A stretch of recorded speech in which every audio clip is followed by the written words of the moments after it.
Wonderful, thanks. Should we wait a few more minutes if other folks want to join, or should we just dive in? I think we can dive in. It's possible that some more people will come. Okay. One never knows. That is fair. All right, so I'm gonna just describe a little bit about what we're going to do tonight.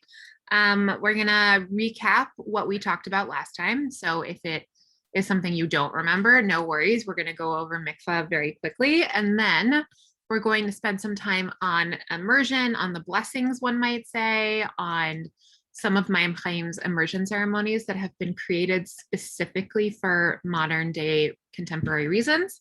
We're going to go over reasons why people immerse. And I really want to take you inside Mayyim Hayyim in a way that I was trying to figure out how, and I think I figured out how we can put some of these pieces together of modern day reasons for immersions at Mayyim Hayyim. So we'll spend some time on that. And then to conclude, we're going to study a text and then compose a hand washing ceremony that we'll do together to end our time. Any questions? Nope. Awesome, thank you. All right, so let me make sure all my ducks are in a row over here. Here we go. Great. And I'm going to share my screen. Rabbi Spitzer, can you give me the permission to share my screen? Thank you. Fantastic. Portion. Here we go. And I'm going to have to, oh boy. All right. Please hold for technical difficulties as I readjust my screen. Great. Here we go. I'm going to just move this so it's a little clearer. The joy of Zoom. It has opened up so many portals for us, and yet it is often really, really annoying during this time. Okay, here we go. Almost ready. It loves to just like not work with me. Great, great. Okay, awesome. Fantastic. We're back. Welcome back, everybody, to Mikvah Part 2. So just a quick recap. Our definition of mikvah is the gathering of water used for ritual immersion by Jews and those becoming Jewish at the moment of conversion. So mikvah, full body ritual immersion.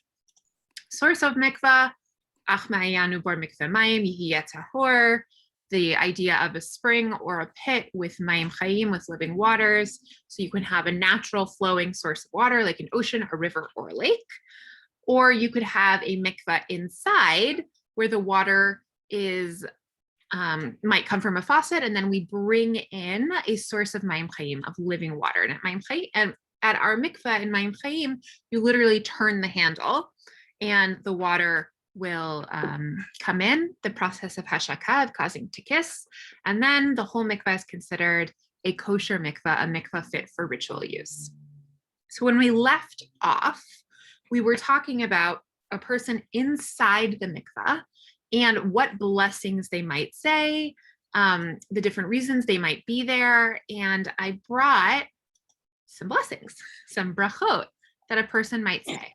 So we have first some very traditional blessings. So traditional, they're even named that, a traditional blessing, which includes language of commandedness. So Asher kidshanu b'mitzvotav v'tzivanu, that has commanded us with, that has sanctified us with mitzvot and commanded us. So this is a traditional blessing someone might use in the mikvah. And then we have an alternative blessing that takes out the language of commandedness. Some people might not consider themselves commanded in mikvah, and some people might not consider themselves commanded with mitzvot. So we offer this as an alternative blessing. We also have, we've received requests in the past for blessings without God language in them. So we've worked with the people who have come to immerse to format a blessing that takes out language about God. And that is certainly something that some folks really want and some folks don't. And then one might say the Shechianu, a blessing on a new experience. so these are fairly traditional. We keep all of these by the water's edge, and you'll see that a little bit more later in our evening. But this is laminated by the water's edge. You don't have to memorize anything. It's right here. So if somebody is coming for, let's say, conversion, Rabbi Spitzer, I'm going to pick on you for a moment. If somebody is coming for conversion, they might say a different blessing, or they might actually say one of these blessings. Which one do you have them say? Al Tfilat Gerim or Al Hatfilah? I think it depends on whether it's adults or children. I think that with adults doing it for themselves, I have them say Al Tfilat Gerim. That's the traditional blessing for converting yourself, for becoming Jewish. I think that when I have an adult say a blessing on behalf of a child who is too young to say their own blessing, I think I do Al Hatfilah. Yes, that's pretty traditional. Lots of clergy do that as well. And again, no one is expected to memorize anything. So that's if it's a conversion immersion or an affirmation. But there are so many reasons why somebody might come to the mikveh. And I think last week, Mishka said something about coming from healing from chemotherapy after concluding chemotherapy. So I wanted to bring a few immersion ceremonies that we created recently.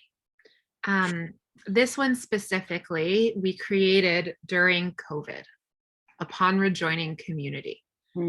And this one was, I think, in the works beforehand, and COVID escalated the need for this immersion ceremony. I'm not bringing the whole thing. I think the language is absolutely beautiful. So I'm bringing the beginning of it. Rabbi Spitzer, can I have you read our kavanah for rejoining community? To keep myself and others safe, I have been separated for a time. Now I leave my home and take this step toward rejoining community. I am grateful to feel the sunshine on my arms, to feel the wind on my face, to feel my feet firm upon the earth. I am grateful to begin the journey to be with family and friends once again. Just as the ancient Israelites immersed in water after dwelling outside their camp, I now immerse myself in these living waters and prepare to rejoin my community. I seek healing for my body, my heart, my mind, and my soul. May my fear be dissolved in these waters. May my mind be at ease and my soul be filled with hope. May I feel ready to join my community once more. Thank you. I'm curious, how do you feel about this? Is this an immersion ceremony that feels like something you would want to read upon rejoining community if you've been in quarantine or after getting vaccinated and not having seen others? If something speaks to you in this, what is it?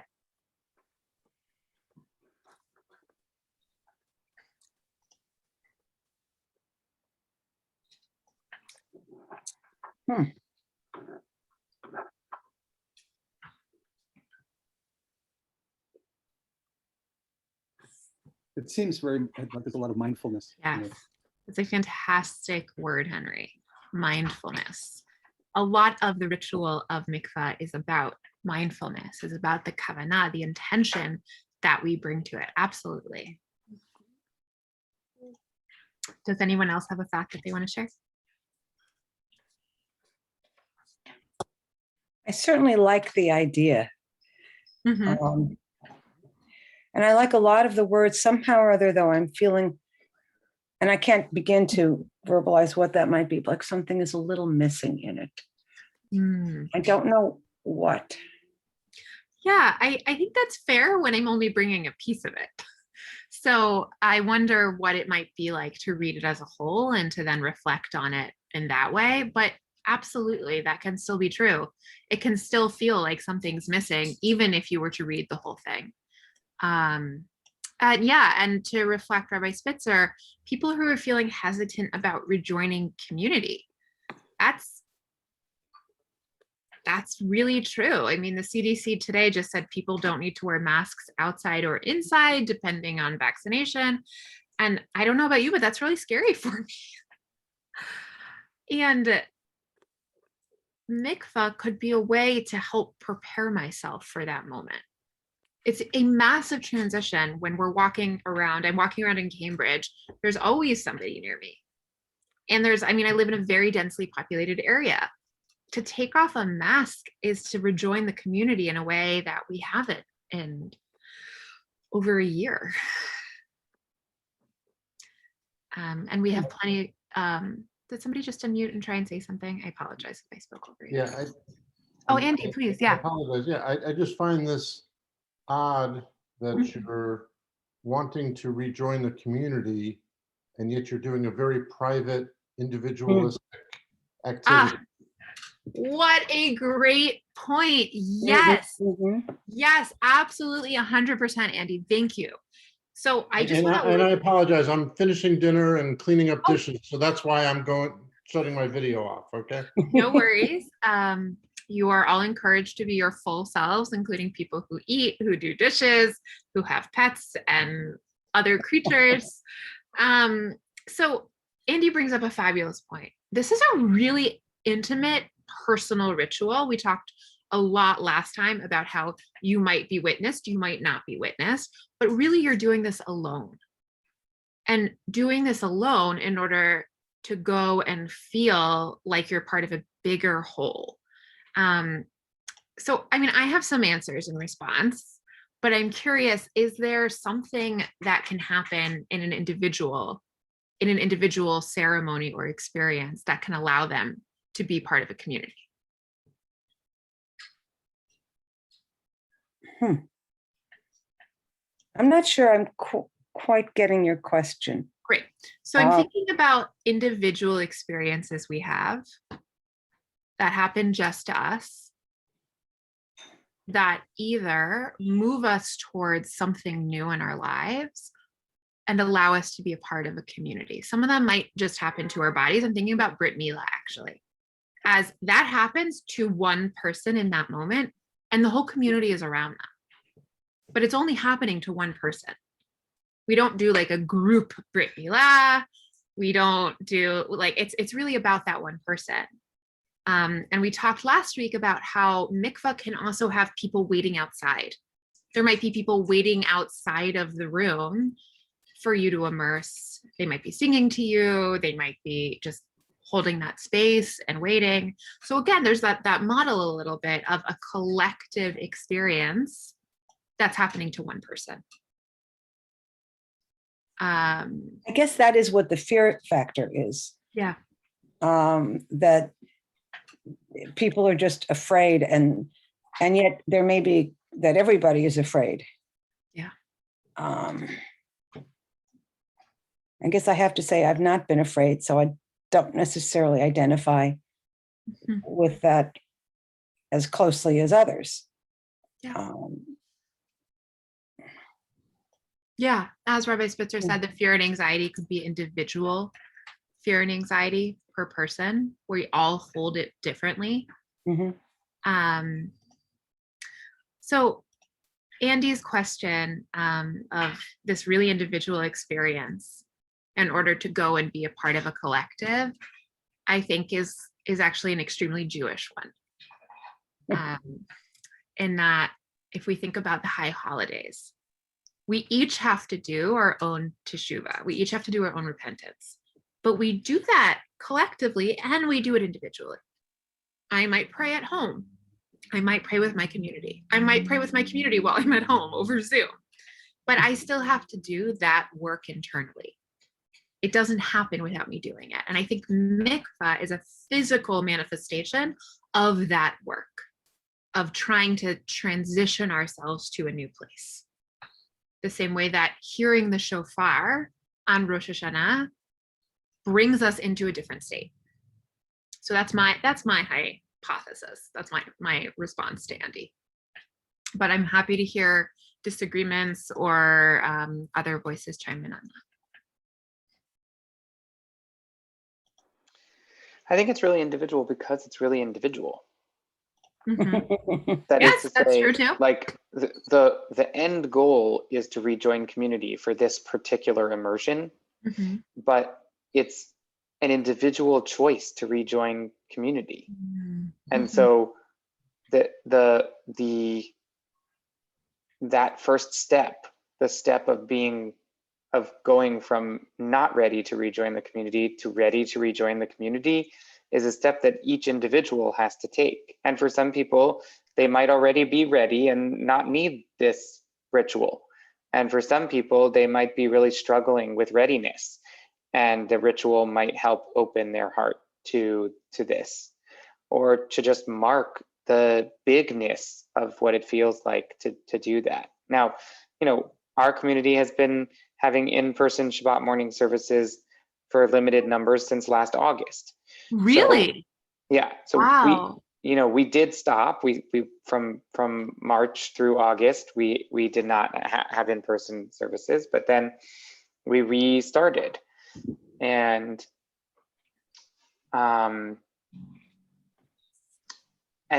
so there have been something like 40 people who have come, or 50 maybe by this point, who have come, with the exception of a couple of big events like the high holidays where we had more people, and a couple of bar mitzvahs where we had more people. Like, it's basically been the same people who have come every week. And we have, before the pandemic, we had 70 people on a Shabbat morning, most Shabbat mornings. And now we have 25. And there are a lot of folks who are still joining by live stream. And I'm really glad that there is the option for joining by live stream.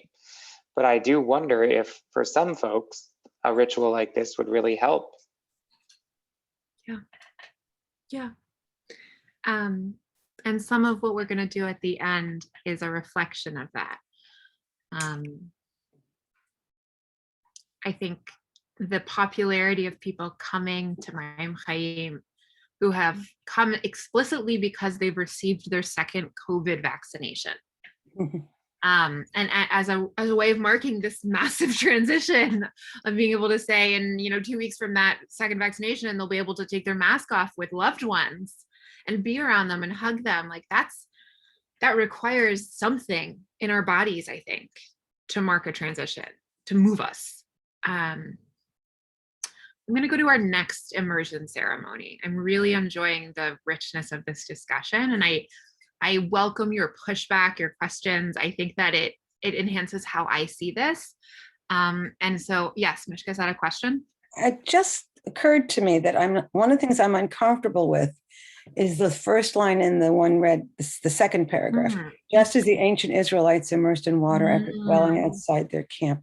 Most of those who were in that place were forced out because, or ended up, they had been in contact with a corpse or with something, or they had some disease themselves, the quote leprosy. And that gives me a feeling that this is a very different, coming back into the community then is where they're coming back to life, which is of course what this is. Yeah. But there's just something about there had to be outside. And yes, we have to be outside the camp, or we had to be outside the camp, but it had a whole different feel, at least to me. Interesting. About that. Thank you. We were not violating something or had done something that required by our doing that we had to be outside the camp. It just feels that I had this discomfort, and I figured out that that's what it is. Yeah. I think that also struck me a little bit when I first read this ceremony. And recently I've reread, I think, the entirety of Tazria Mitzora, which is in Leviticus and talks about the person who's experiencing Tzara'at, and rereading it actually as like an example of chaplaincy, of a person who's experiencing something that may or may not be in their own control, like any illness is may or may not, maybe we have a sick child and got sick from that child, and that was somewhat in and out of our control. Maybe we didn't wash our hands, whatever it is, or maybe our bodies have cells that are not doing what they're supposed to be doing and we have cancer. But our body, like this kind of betrayal of the body, like somebody who has Sura'at on their body, on their house, and it isn't a judgment. It is not a bad thing. It's not a good thing. It just is. And in that just is, that transition state, the priest guides them out of the community and then is the person who is with them every day to see, oh, has it grown? Has it dissipated? A little bit like a doctor or a chaplain you might find in a hospital. And I'm really encouraging this reread of the Tzara'at, of the parshiot, the portions of Tazria and Mitzorah, because I think that redeems it a lot for me, of seeing this, of not just, oh, they had to leave the camp, they were forced out, but I think it's actually, they were experiencing a life transition. And they, just like any transition, there was a moving in and out, and there was no good or bad on it. Sometimes our bodies get sick and then they heal. And the transition back into the camp was mikvah. And it's okay if that's not landing with you. It's okay if that doesn't feel like it redeems anything, but I want to offer it as something that has really helped me in reading these and in thinking about the role of the priest and the role of the mikvah guide in these life transitions. I had no idea that the priest would go out and check up on the person who was in the camp. I thought they were just, you're out there. No, because how do you know when they're going to come back? The priest has to be the person who checks every day and is talking to that person each day. Let's look at that part of your body. Let's look at the clothes, whatever it is. And the same thing, if somebody becomes tameh, they've become ritually impure. They've been exposed to a dead body, let's say. Again, like there has to be someone who's facilitating that experience of them coming back to the camp. So it's not, I want us to see that actually this is part of like how the Israelite camp worked as an ecosystem. So it's absolutely okay if you're like, I actually still don't like that line. That's okay. And if you ever use this immersion ceremony, I invite you to omit that line. Well, yeah. Great. Okay. Thank you so much. I'm going to move on to our next one. And we also had this one in the works for healing towards mental health. And COVID really escalated the need for this one. And again, like I didn't bring it in full. I think this is personally very moving. And we've had many people come to the mikveh for this. Can I have somebody unmute and read the kavanah, the intention? I have come here today to acknowledge the challenges in my life. May this immersion help me find renewed energy and an opening to my healing. May God grant me courage to face my challenges, strength to continue my journey, and peace with what the future holds. As I immerse within these living waters, I seek healing for my mind, my heart, my body, and my spirit. May my mind be clear. May my heart be open. May my body be renewed. May my spirit find its deepest desire. Thank you, Anita. That was really beautiful. So again, it didn't bring the whole immersion ceremony. So this is just what's read at the water's edge. But yes, Rabbi Spitzer? Yeah, I just wanted to point out that, right, the kavanah section of each of these, there's something to read before you do the 7 steps that we discussed last week. And then there's something to read after the 7 steps, right before you go in the water. Most of these rituals also have something that you say when you get into the water and something that you say after each immersion. Yeah. Yes, thank you. I should have clarified that. Thank you so much. Yes, exactly. Esther and Henry? I was explaining what. Henry's my interpreter. Okay. Oh, no. Noted. Well, it's Sorry. better than making a grocery list while we're sitting there. Great. I will not ask you to share that. Esther actually was asking about descending the steps and, you know, Seven what steps. the 7 steps and what that process is. So it depends on the person. So much of this is that's going to be the answer. It depends on you. Some people might spend a lot of time on each step, like really intentionally taking each step. If you're in a rush, you might just kind of skip down the steps and dunk. And I know people who also read a couple sentences on each step. I was about to say, with this one, if Yeah. I were doing this one, there are 6 lines. Yeah. I would probably do I seek healing for my mind on one line and my heart, my body, and my spirit Yeah. on the next one. Or I might say I seek healing for my mind and my heart. I seek Yeah. healing for my body and my spirit as 2 lines. And then I would have 7 lines that I could say as I was walking down the steps. Yeah. And again, it's really up to the person. Generally, there isn't someone in the room with you. Maybe there is, and they're holding the space and they're holding up the towel, but it is up to you. And when somebody comes to Mayyim Hayyim or any of our network mikvaot, part of our Rising Tide network of mikvaot like Mayyim Hayyim, they have access to these resources when they come. So there's time to look at them and time to consider them and mix and match. I mean, I've gone in with like 4 different immersion ceremonies and used pieces from each.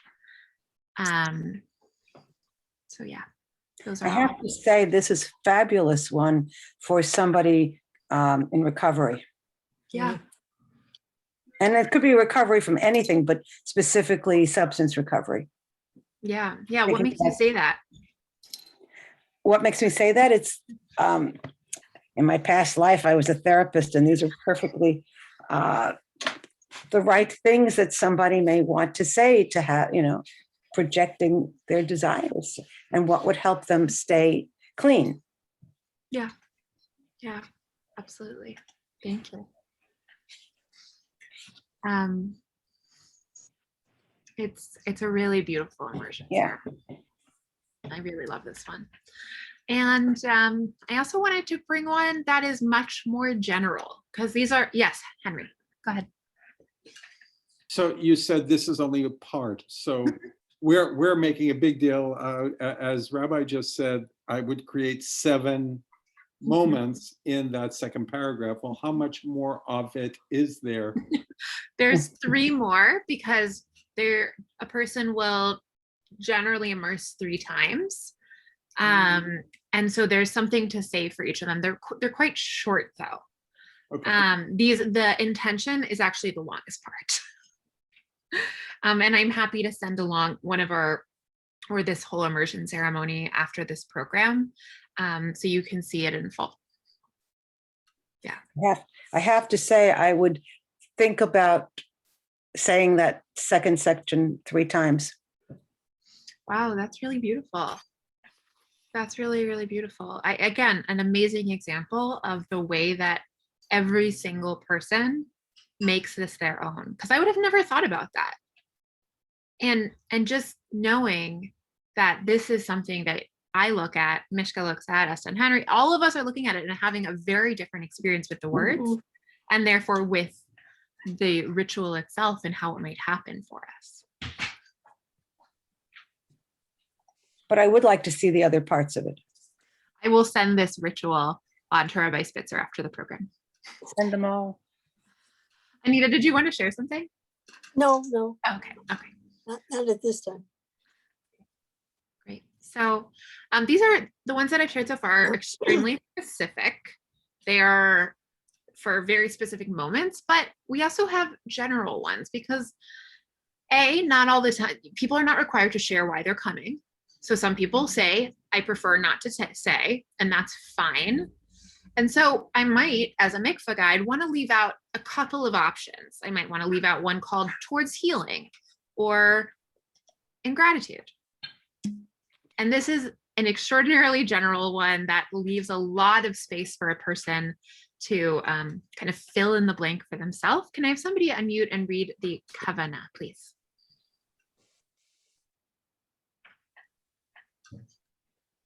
Henry? In gratitude, I come today to celebrate the blessings of my life. I honor those who have helped me along the way and give thanks for their supportive presence. As I prepare to immerse in the waters of the mikveh, I appreciate the journey that has brought me to this moment. Thank you. Again, general, but enough that you can feel what feels meaningful for you. And again, there's 3 immersions after it with language around them. And in the same way that we looked at the other ones, I'm wondering, is something missing here for you? Does it feel like something you would want to say?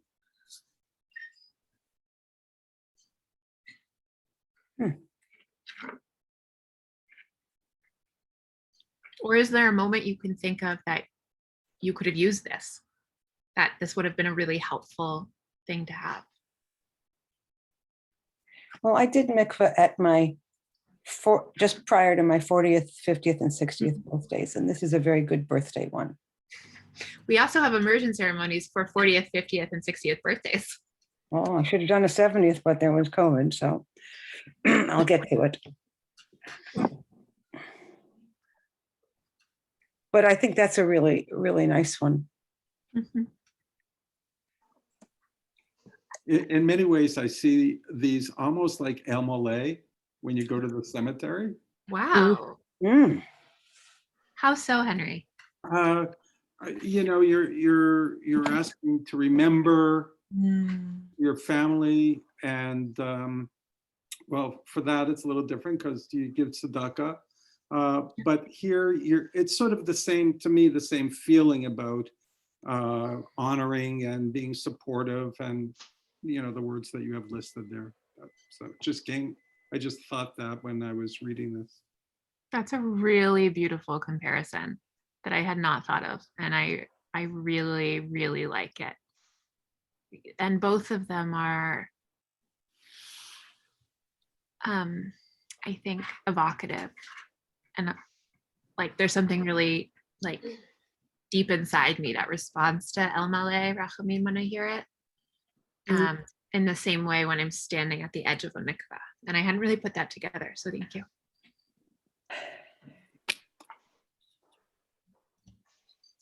All right, so I'm gonna call Rabbi Spitzer out for a moment because he just let me know he actually wrote an immersion ceremony. And I think that is far more valuable than what I was about to do. I mean, it's valuable what I was about to do, but I would love if you could share that. All right. I'm gonna have to. Okay, I'm gonna stop my share. Okay, so I wrote this. Wow. An immersion ritual for a couple upon deciding to begin trying to conceive, or before having procreative intercourse for the first time. And so there's, and I will say it's very heteronormative.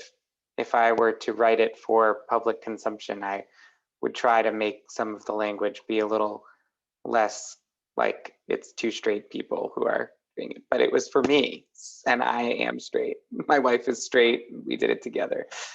And we went to Mayyim Hayyim, and we brought our own ritual. And so there was what we said at the top, like before we went to prepare, and we brought some verses because we felt like the verses were important. We incorporated the blessing that is one of the blessings from Sheva Brachot, because this is a traditional blessing that also relates to the idea of creation. Now, at the time that we did this, we didn't know that it was going to take us 2 years to conceive, or that we were embarking on like a huge process. And but in retrospect, it was prescient.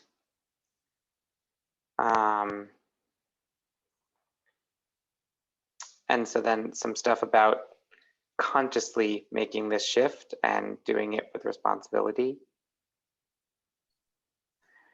Then we separated to prepare. And what we did was we wanted to add in intentions in between the steps of the 7 kavanot. Oh, so we added in an extra kavanah specifically to hope that our bodies worked. Conception doesn't always work. Then we continued preparing. Then we had an individual section where each of us got to say some stuff. As we were immersing. And it's interesting, I used El Mali Rachamim. Yeah. Because that was well, I think I used it because Rechem means womb. And so the word Rachamim means merciful one, but it means enwombed one. Womb. Anyway, so Enwombing. like, Rachel then said, like, actually was able to use that, the in your mercy Rachamim, let my Rechem open. And I said the other one about Shalom Bayit and the importance of it not being too pressury and that it should be rejoicing. And then like an opportunity to do your own personal reflection. And then immersing again. And we did do Al HaTfilah with the language of commandedness. And then something for us to do at the end together. Some more verses and B'Shem Hashem, which we sang out loud, and Shechianu. Yeah, so that was my first attempt at writing a ritual. I've since written other ones that are a little more elegant and less wordy. It's really beautiful. Yeah. I think that was really, really beautiful. And extraordinarily illustrative of, again, like this is something you don't have to be a rabbi to do. Although I wasn't at that time.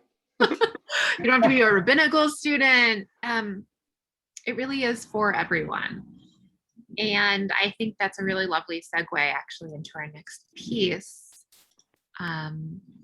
which is here, which is why people might come. And we've talked a lot about conversion immersions. We've talked about just conception now and mental health healing. So those all fall into different categories. And these are the 3 categories. And I find this a really helpful chart when explaining about mikveh, so we can really see the different ways people interact with mikveh. Somebody might come for something that they feel falls into each of these categories. So I want to say a word about the commanded category for a moment. Commanded meaning that the people coming are coming because they think it is a commanded reason and they are doing it as a mitzvah. Now that gets a little sticky because I don't know of any Jews who do Jewish exactly the same way. So let me know if you do, but I don't. And as a community, a mikveh for all Jews, some people who are Jewish might see some of these reasons as commanded and some might not. Part of Mayyim Hayyim's mission is openness and Ahavat Yisrael, love of the Jewish people. So those are part of our 7 values, 2 of them. And in those values, we honor people who come for commanded reasons, customary reasons, and new reasons. So there's only really 2.5 reasons that are commanded that is listed in the Torah as mitzvot. One of them being conversion. I also want to caveat that So not all denominations of Judaism require immersion for conversion. Not every, the Reform movement and the Reconstructing Judaism movement does not require immersion in a mikveh for conversion. However, because of places like Mayyim Hayyim that have opened up access to mikveh, more and more people will actually require it because it's possible. If you live in Florida and there's no community mikveh, and your options are an ocean where the currents might be very strong, or there might be sharks or jellyfish, that actually might pose a danger for some people. Or you might have a different ability, like you might have a different mobility access need, which means you might not be able to go into the ocean safely. So while Rabbi Spitzer is correct, many Reform rabbis do require it. That's definitely true. And depending on where you might be in the world, there might be a different type of conversion ceremony upon completing your Jewish journey. It really depends on where you are in the world and your access to mikveh and like what a person can do. Okay, so that's conversion. Nidah. Nidah is when one or both partners are in an intimate relationship together and one or both of them have a menstrual cycle. During the menstrual cycle, one or both of those partners will not engage in physical intimacy with the other. Depending on some couples, that might include not sharing a bed. For others, it might just mean not having, they might sleep together and not make out. It depends on the couple. After the menstrual cycle that one or both of the partners are experiencing, the couple or one of them who's had the menstrual cycle will come and immerse in a mikveh. And you'll notice that I'm trying really hard to not say women and men. There are lots of people who do not identify as Orthodox who do this practice.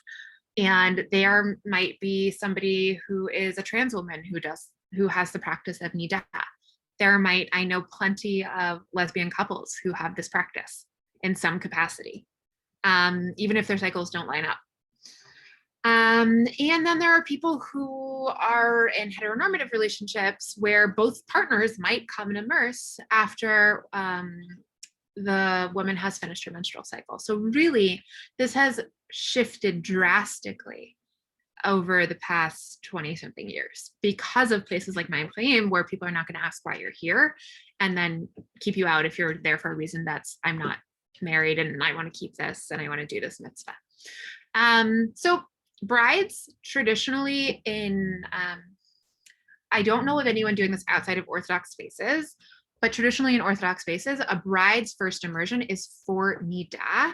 So she's never gone to the mikveh before. She's about to get married, so she's going to have a bridal immersion. Bridal immersions can also be custom. So somebody who's coming to mark the transition between being not married to married, which is pretty darn huge, they might come because they want to mark that transition and not because they believe it's commanded. So in the same way, I'm going to move. So that was our commanded. It's a very short list. So our minhag, our customary, I'm going to also say some of these have been happening for over 2,000 years. They're just not mandated in the Bible. But a groom, people have been immersing in honor of being about to be married for hundreds of years. I'm not sure how far it traces back, but it's not a recent thing. And Shabbat as well. We know that the mystics in Tzfat, the holy city of Tzfat in Israel, would also immerse before Shabbat. And we know that because Rabbi Spitzer went to the Ari's mikvah.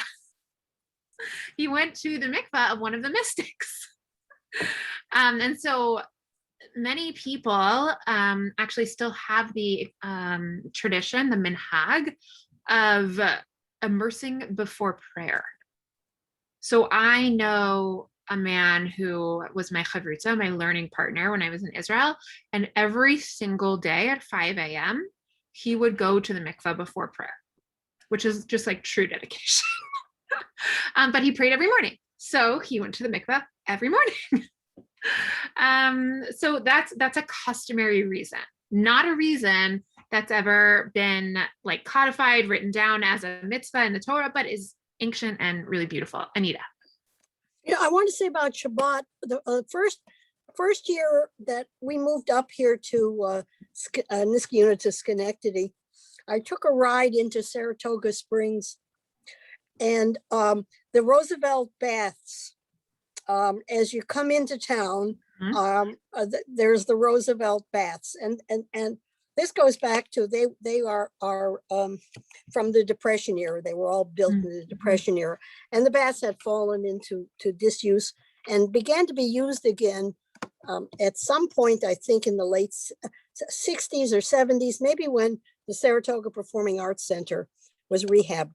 But I did a double take as I looked to the left, to where the Lincoln, where the baths were, and the lawn was black with Hasidim. It was a Friday morning, and the lawn was full of Hasidim. They were all waiting to immerse for Shabbat. They had come up to Saratoga Springs. There were guest houses. Maybe not so much now, but there were guest houses where they would have weekend Shabbatones. But I was just flabbergasted. I was just totally amazed. Oh, cool. I had no idea. That's amazing. I'm going to ask my roommate about that because she went to school in Saratoga Springs. That's good, Nora. Yeah. So I'm going to ask her about that. That's so cool. Wow. I had no idea that was considered a kosher mikvah also. So that's really neat. I guess they must have done their due diligence and decided that it was. Wow. They're all around us. Yeah. And so that's a deeply customary reason. Henry, was that a hand? It was more, there are no, in those baths, there are no steps down. So It's a bathtub. so they would have had to create something to create a mikvah in that traditional sense. Well, a mikvah doesn't require stairs, but it is certainly helpful to have them.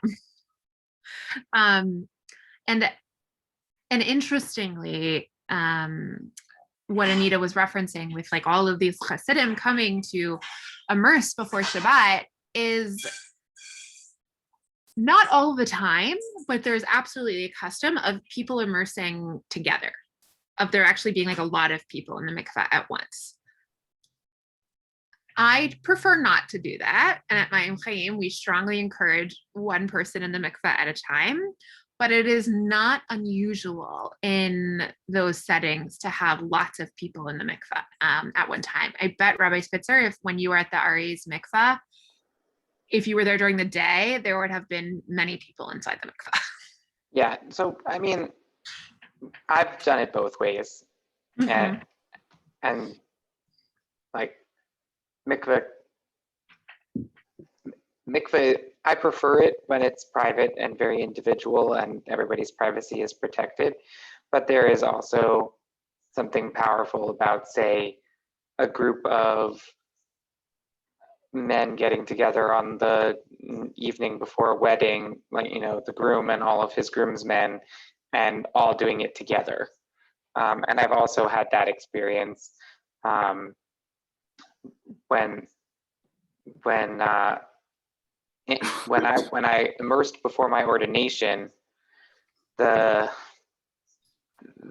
mikvah, the men's mikvah at the Manhattan Community Mikvah on the Upper West Side mikvah, the men's mikvah is not its own. It's not a private space. The women's mikvah is. So all the women went individually, the women who were being ordained, but the men, we all had to share the space, one prep room, all of us. We did immerse singly, but it was more of a kind of locker room experience. But there's also something really intimate about that too. Yeah. I think that, I mean, there's somebody who's working with our Rising Tide network, our network of open mikvaot, who really believes in group mikvah. And I think that, like anything, it should be a choice. And if it's something that you want to buy into and want to do, amazing and wonderful. I have friends who any natural body of water that's considered a mikvah will jump into it together as a mikvah. And I know that the camp that I worked at for a few summers, the oldest Ada, the oldest group of boys, does a mikvah in a lake before Shabbat together. So I think there's a time and a place for everything, for sure. So coming back to these customary reasons, Yom Kippur and Rosh Hashanah are high on the list. That's a big transition of like ending the year, of thinking of all the things that we've done and all the ways that we want to be more whole and better people. So actually the high holidays are some of our busiest times. And as a service to the community, we have special clergy only hours. So I personally, as I stand about to become a rabbi, I'm very grateful for that. And for the experience of Mayyim Hayyim saying, we know that you're working really, really hard before the high holidays, and you might need some space from the people you're serving. As much as you love them, you need time to come back to yourself. And so here is that time. And the 9th month of pregnancy, which is a huge transition on its own, of about to give birth. So these are all customary reasons, all like just completely and totally like things that people have taken upon themselves that might be practiced for hundreds or thousands of years, but were not codified. And I just want to say that my husband also immersed before our wedding. We immersed in different places.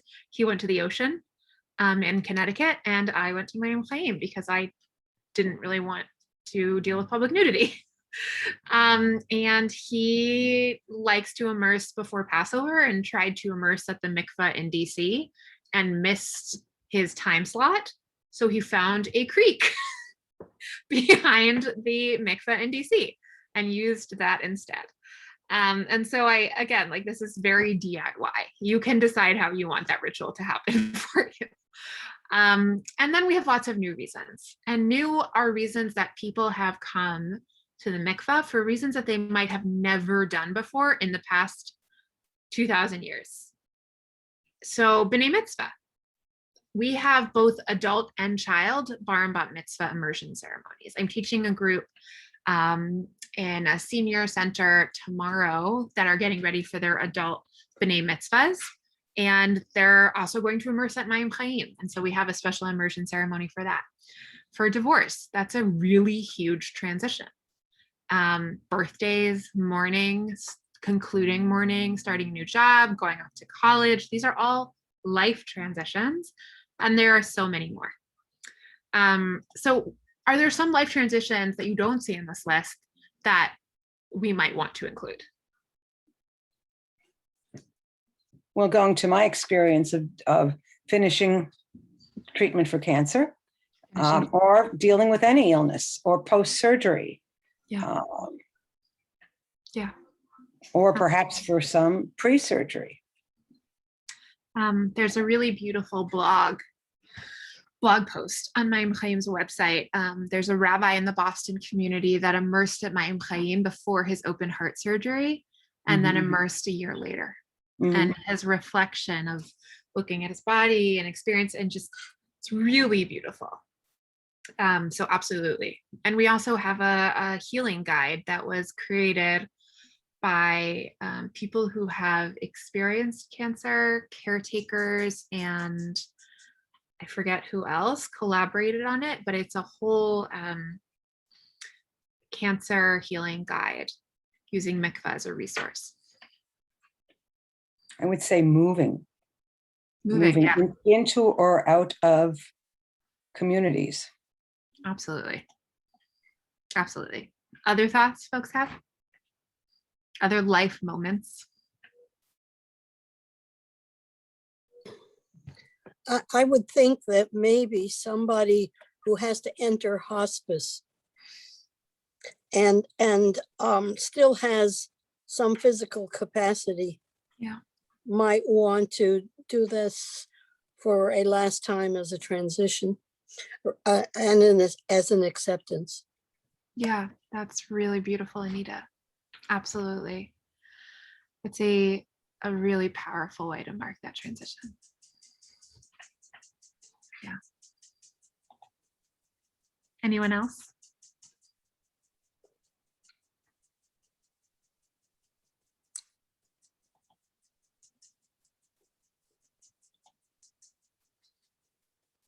There, you have college in that regard. There's the going off to college, or Mhm.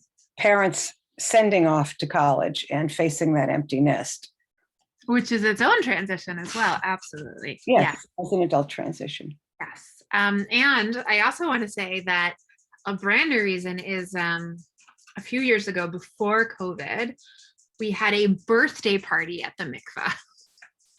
And that one was awesome because it was, I think, a child's 10th birthday, and she wanted to have her birthday party at the mikvah. So they had a birthday party there. And I don't think anyone immersed, but they got to touch the water, they got to see it, they got to do a scavenger hunt. And that in itself, I mean, who ever heard of having a birthday party at the mikvah? Really. Really special. Another thought is, and I don't know exactly where or when, but somebody going through gender transition. We have a ceremony for that, yeah. A gender transition milestone, actually, is what we call it. Mhm. And in the past 6 months, I think we've had at least 3 people come before having top surgery as a way to mark a transition of their bodies. And that I find extraordinarily moving and beautiful, because we've done a lot of work as a mikvah around different ways that we can be more accessible for the trans community, because often body dysmorphia is a piece of that, and a ritual where one takes all their clothes off and has a huge focus on the body can be really challenging. So we've worked with a college student that approached us from Tufts, who wanted to do a special mikvah program just for trans Jews. And so we hosted that, and they also took out some learning that we could apply. So we have gender neutral intention ceremonies, we have gender neutral kavanot, and developing our gender transition milestone ceremony was a piece of that as well. And Rabbi Spitzer, before having procreative sex for the first time, absolutely. We also have a before conception immersion ceremony that I actually think yours is a little more beautiful. But we've had a few people come to Mayyim Hayyim who are about to start IVF and use that immersion ceremony. Yeah. Yeah, I know a couple people who have used the before IVF. Yeah. I sent it to a few friends of mine, actually, when they were going through their fertility journey, as a way to help from across the ocean, because they were in Israel. Okay, so in speaking about all the ways that different people use the mikvah, I wanted to share a video about how Mayyim Hayyim has created more accessibility around mikvah. I'm going to stop share for a moment so I can pull it up. And again, I wanted to bring us into the building a little bit more, if in any way that I could. And so this video is, I think, a fantastic depiction of what Mayyim Hayyim does pre-COVID. No one's going to be wearing masks. This was all filmed before the pandemic. What Mayyim Hayyim does to create an accessible mikvah for different types of disabilities. And I'm going to share that with us now. So let me first do this. I'm going to share my screen.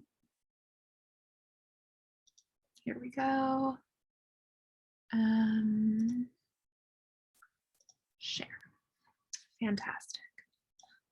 All right. Can everyone see my whole screen? Great, just checking. All right, so this is a really great example of Mayyim Hayyim's approach towards various abilities. I'm going to ask if you have questions. We'll talk about them at the end, and then we'll move towards our concluding ceremony. Everyone ready? Awesome.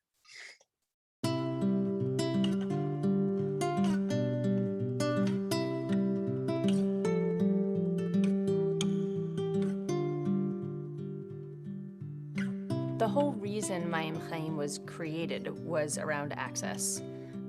The whole Jewish community could own this ritual in the way that felt right to them. Mayyim Hayyim as an institution, in my experience of it, is a very thoughtful, proactive institution. And it so happens that I have a disability, so there are certain challenges that I'm bringing into my experience of it. That sensitivity and that thoughtfulness plays out throughout the institution in the way that it thinks about how it's trying to serve the community and the experience of whoever comes through its door. Okay, everything you need is here. He missed it. He went down. I am a person who lost their sight as 50. So basically, I describe myself as a sighted person trapped in a blind body. And the mikveh guide let me determine the level of assistance that I required. The whole point of coming here to immerse is that it's an individual spiritual experience. So within providing some guidance to me and showing me where things were in the dressing room, they weren't intrusive and didn't assume what I needed and what I didn't need. You're going to be over here. Yes, now you're going to be taking a step down, so I want you to take it very carefully. Yes. Yep, and then one more. And now you've arrived where you need to be. Yes.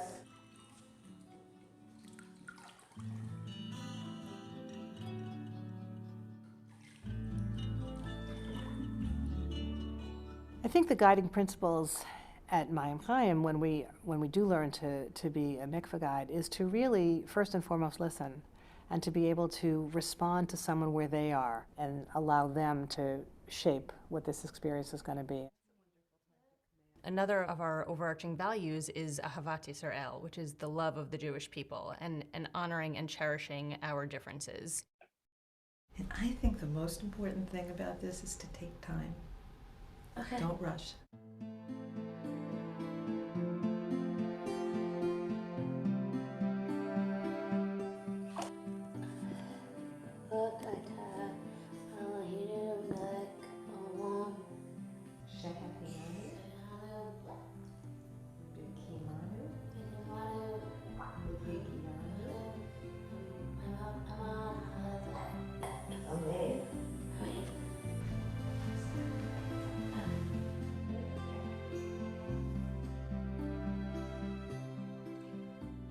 So they help you go into the pool, tell us to dunk, and say the prayers. At Mayyim Hayyim, first of all, we name the fact that full inclusion of people with disabilities is a value of ours. Placing that on our website, making that a part of who we say we are, explicitly welcomes people in and says, we're here for you. So I think that above all is a value that we make sure to put out there that makes a difference. I chose to immerse today in anticipation of the growth of our family. We're expecting twins to go with our nearly 21-month-old son. Having twins, certainly when we found out late in the piece, it's a game changer. And my immersion today is part of that. I pray that you will be guided safely through the passage of labor and birth, and that you will arrive with strength and vigor. Just as you have both been nourished and protected within the womb, may you feel sheltered and cared for on every step of your journey. And may the world you inherit be a world of plenty, a world of promise, and a world of peace. And may it be at an auspicious time.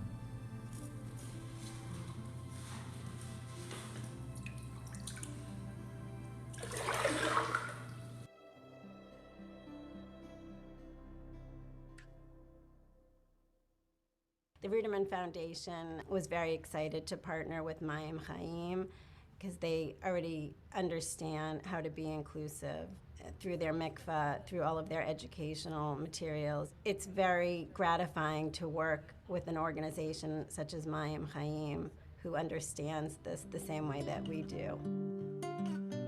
There are a lot of people who come here who have traditionally been in the margins, and at Mayyim Hayyim, they have the opportunity to be in the center. Here at Mayyim Hayyim, the institution in general is invested in enabling the people that come through its doors to have the meaningful experience that they are looking for. And that is what makes Mayyim Hayyim so important as an institution. So this is for all of us, period. That's it. You know, if we say that we're going to be open to everyone, then we're open to everyone.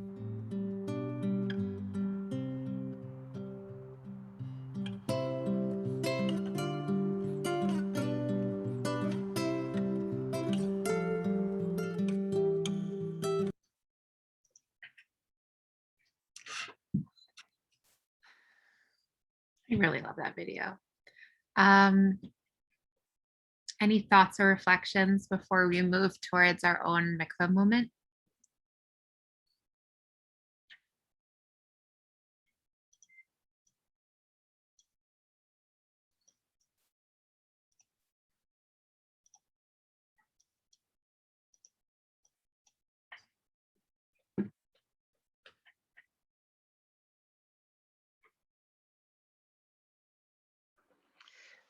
I guess one thing I'm thinking about is how can we all respond to the example that Mayyim Hayyim sets in radical inclusiveness.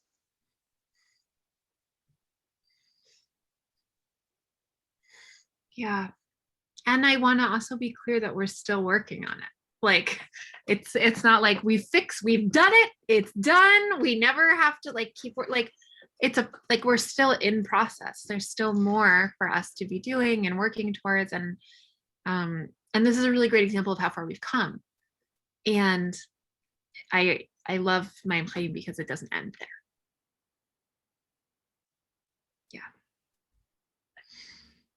Yeah. And so I really also love this video because you can get a sense of the physical space of the mikveh, the stairs, the preparation rooms, the privacy, and how people can be outside of the mikveh while you immerse, because there are doors that close, but then there's that window that's still open.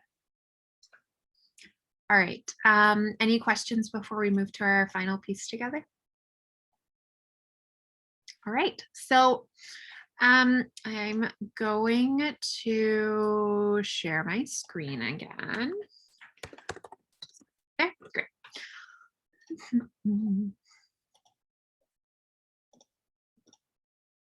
Oh, no, that actually worked really nicely. That's so great.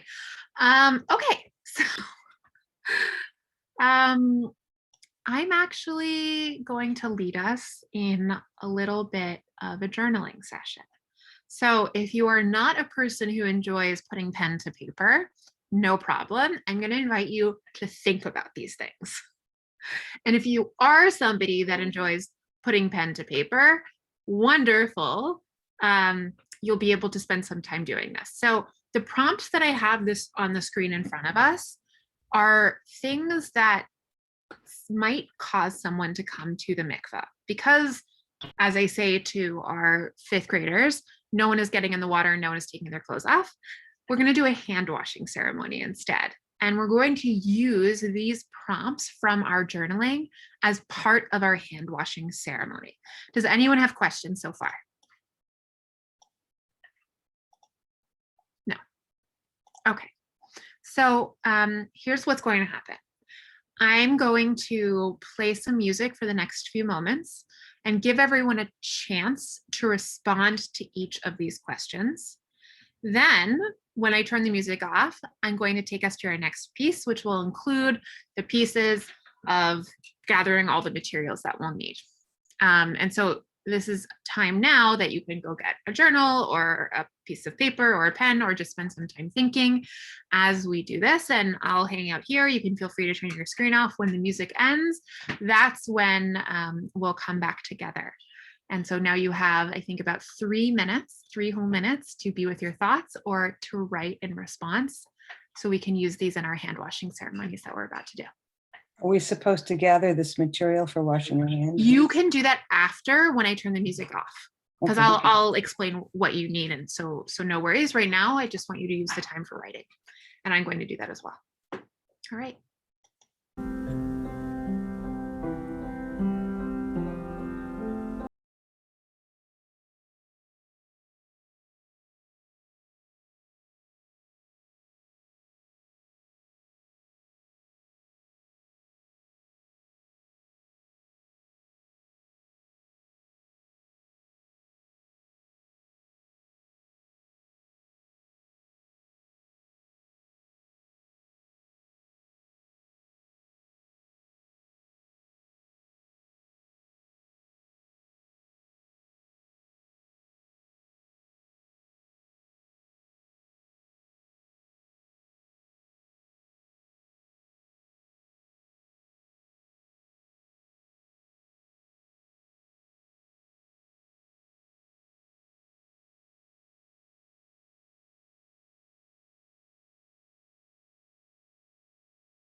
I'm going to invite us back together. If you are still thinking or writing, now's the time to dot the I, cross the T, allow the thought to finish. So this is some of the work that a person might do before coming to the mikveh, some of the thinking, some of the why. And now I'm going to invite you to gather a large bowl. This is a good size. A large vessel filled with water. And a towel. And while you're up and getting those things, I'm going to invite you to wash your hands. And so if there are more than one person on your screen, each of you will need one. You could also wash each other's hands. All right, and I'll wait while everyone goes to gather the materials.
All right, seeing some folks coming back, great.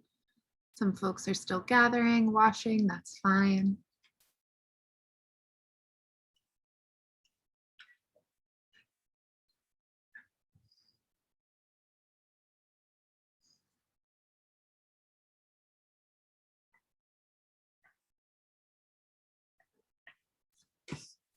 Actually gonna move everybody so you can see what I'll be doing.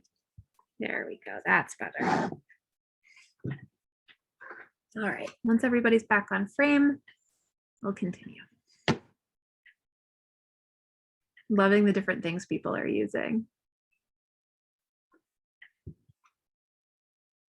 Great, yes, everyone has a different vessel, absolutely. Seeing me see like a dime cups, I have a mason jar. Beautiful, beautiful. All right. So the very first thing that I would say is roll up your sleeves. I'm wearing short sleeves, which is helpful for this. But if you have long sleeves on, now is the time to roll them up because you'll be in the splash zone. And you do want to wait for Edith to come back so we're all together for this. Think of this as our group mikvah. Again, where no one is taking their clothes off and no one is going into the water, although we will experience the water.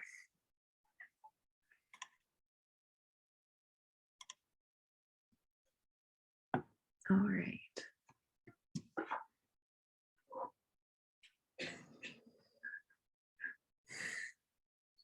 So if you wrote down your reasons, of which I did, of why, of what you're holding, what you want to let go of, and how you want to move forward, I invite you to keep it close by, knowing it might get water on it, because we're going to use this in our ceremony. All right, so now that we're all together, I'm going to invite you, if you're wearing rings, to take them off. Put them to the side, remember where you put them. If you're wearing a watch, to take that off. I think I'm even going to take my necklace off for the sake of this. Do I know how to take it off? I do. There we go. I don't usually wear them, so it feels like an extra layer between me and the water, even if that water isn't going on me there. So rolled up my sleeves. I've taken off all of the rings, all of the barriers between my hands and the water. I washed my hands earlier. And now I'm just going to invite us all to take a big breath together.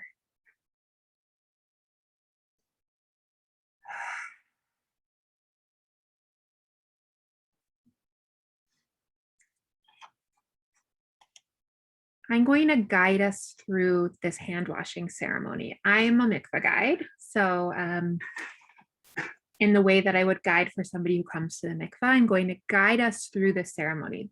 The words are going to remain on the screen, but I'm going to say them out loud. And you're going to fill in for each time when we do a palms up, a palms down, and a palms up, and I'll guide us through that, each of the things that you journaled about. And I'm going to take us through all of that. All right. I stand here today to acknowledge and affirm this moment in my life journey. I wash my hands using an ancient ritual found in many cultures and rooted in Jewish tradition. I am present and open to, I'm going to pause for a moment and let you fill in that blank for yourself. The transitions that I'm about to experience. As I pour water over my hands, I call to mind the holiness of my body. So I'm going to pour water over my over my right hand with my palms up. I'm going to name the things that I'm afraid of and concerned about right now. Stressing out over holding everything all at once, all the time. And then on my left hand, with my palm down, what I want to let go of. Lack of presence. Anxiety.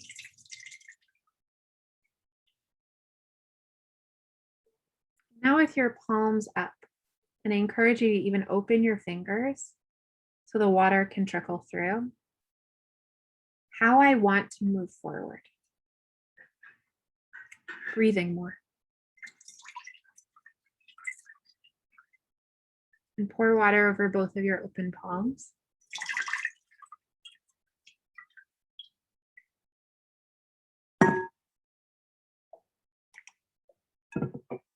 And after we've washed our hands, we can hold them up and say, I have set my intention for this time. May I be fully present in body, heart, mind, and spirit. Let us bless the goodness which we have encountered in the world, which has kept us alive and sustained us and brought us to this moment. Amen. Now, you're welcome to use your towel to dry your hands. And I'm going to bring this back up so I can see your faces. And I'm going to stop sharing and move my basin aside and put on my rings so I don't forget where they are, which I usually would.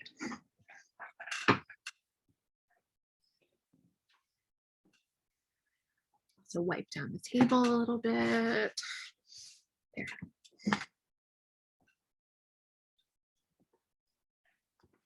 In our last few moments together, I just want to ask for reflections, thoughts, feelings about our hand washing ceremony or any questions you still have.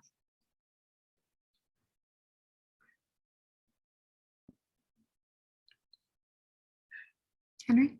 So for me, it was just as the beginning of this, we talked about mindfulness.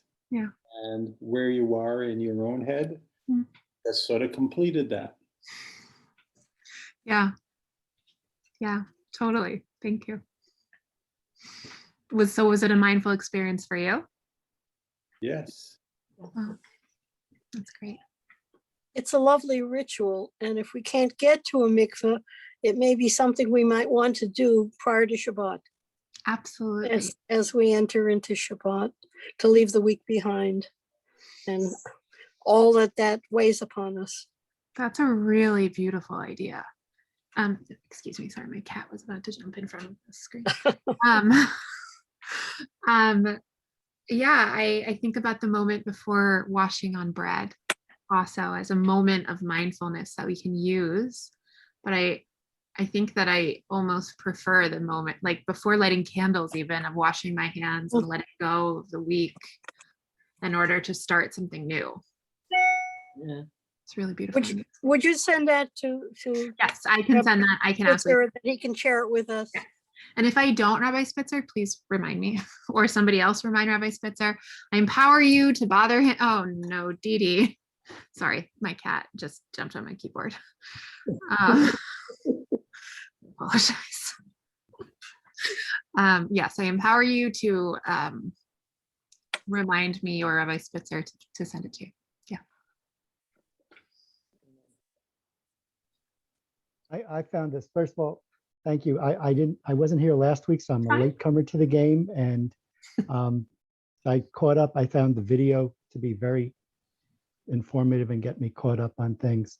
But this whole thing we did, just the power and the simplicity of it was really amazing, I think. So thank you. Agreed.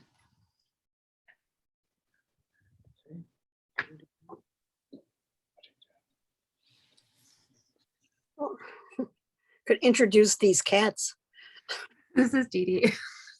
I can't tell her. I'm so sorry. Dee Dee, please. Okay. Does anyone else have something they want to share? Their experience with the ritual?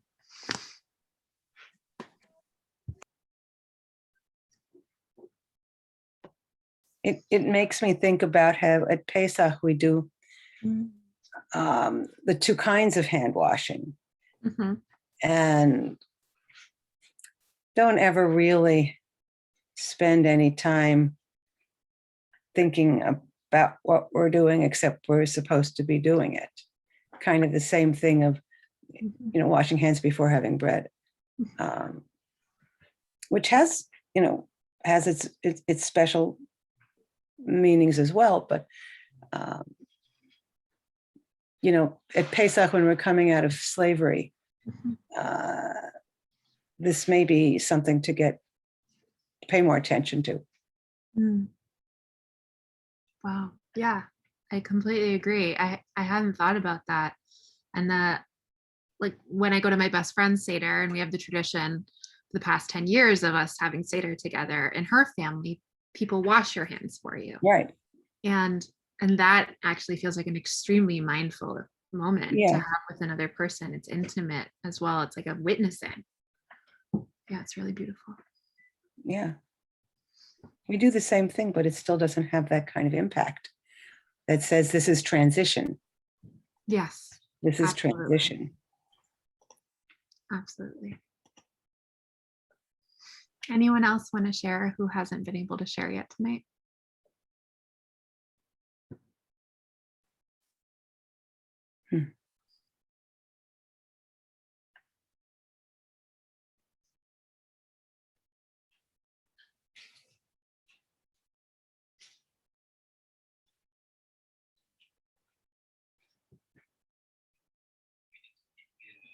I'm going to invite you all to continue thinking and growing these ideas that I've learned so much from, and I really appreciate it.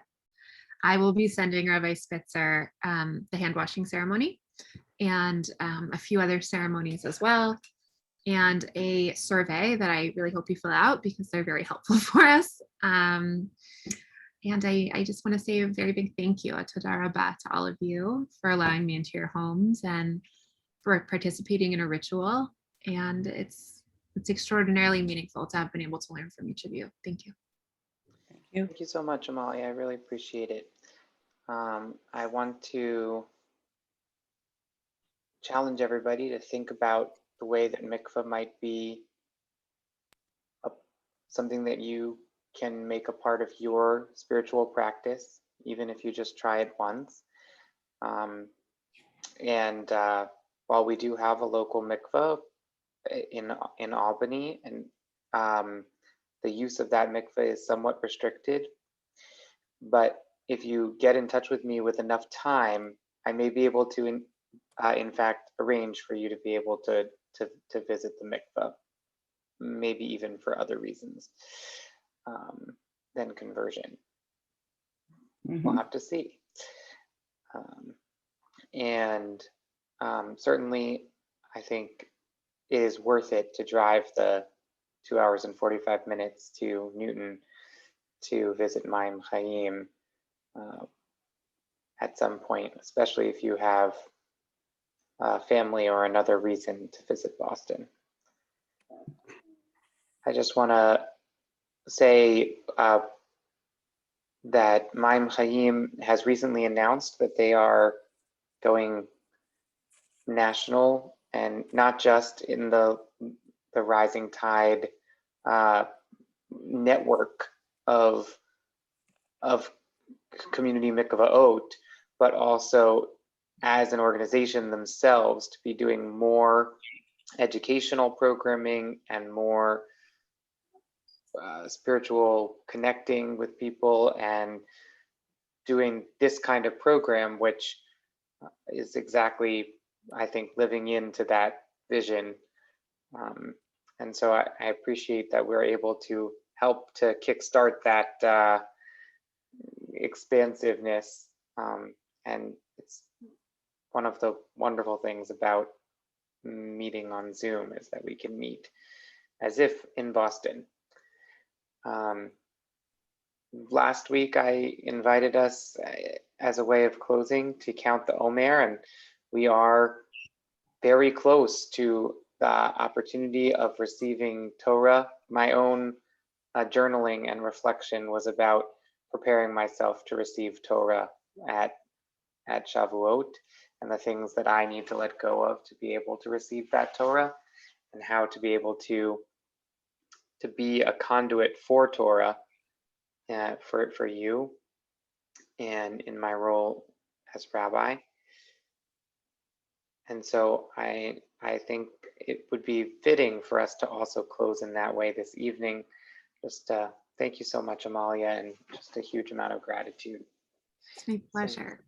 So, please rise for the counting of the Omer.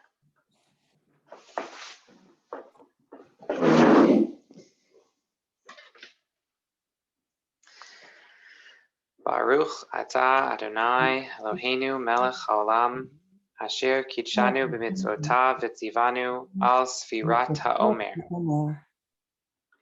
Hayom shiv'a v'arba'im yom shehem shisha shavuot v'chamisha yamim ba'omer. Today is 6 weeks and 5 days in the counting of the Omer. Hod sheba malchut, gratitude within majesty, within presence.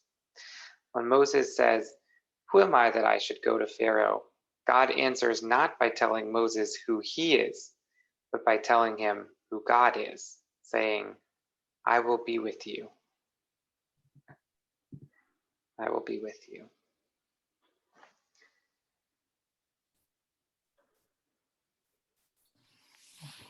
Thank you. Thank you. Thank you. Yeah, one last announcement would be that I hope that you join us for all of our Shavuot programming. Please pre-register for our Zoom Shavuot experience at 4:30 on Sunday afternoon. And you can come in person without registering in advance to our in-person Tikkun Leil Shavuot around the bonfire at 8 p.m. on Sunday, which will be from 8 to 10:30. And next Thursday night, we're going to be inviting Dr. Ora Horn-Prauser to teach on the biblical perspectives on aging as a first of two-part series on the Torah of aging. So I look forward to sharing that. Well, actually, I won't be there next Thursday night.